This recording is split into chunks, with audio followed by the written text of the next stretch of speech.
ಮೂಡದಲ್ಲಿ ಯಾವುದೇ ಅವ್ಯವಹಾರ ನಡೆದಿಲ್ಲ ಎಂದು ಶಾಸಕ ಎಸ್. ಸಿ. ಬಾಲಕೃಷ್ಣ ಸ್ಪಷ್ಟಪಡಿಸಿದರು. ಮಾಗಡಿ ಪಟ್ಟಣದಲ್ಲಿ ಶುಕ್ರವಾರ ಮಾಧ್ಯಮದವರೊಂದಿಗೆ ಮಾತನಾಡಿದ ಅವರು, ಮುಡಾದಲ್ಲಿ ಅಕ್ರಮವಾಗಿದೆ ಎಂದು ಆರೋಪಿಸುವ ವಿರೋಧ ಪಕ್ಷಗಳು ಸಮರ್ಪಕವಾಗಿ ಮಾಹಿತಿ ಪಡೆದು ಆರೋಪಿಸಬೇಕು.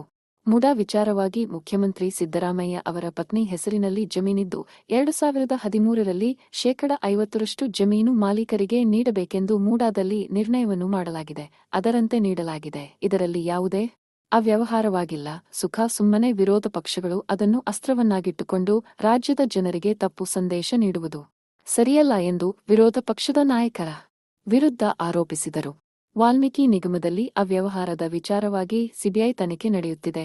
ವರದಿ ಬಂದ ನಂತರ ಮುಖ್ಯಮಂತ್ರಿಗಳು ಕಾನೂನು ರೀತಿ ಕ್ರಮ ಕೈಗೊಳ್ಳಲಿದ್ದಾರೆ ಎಂದರು.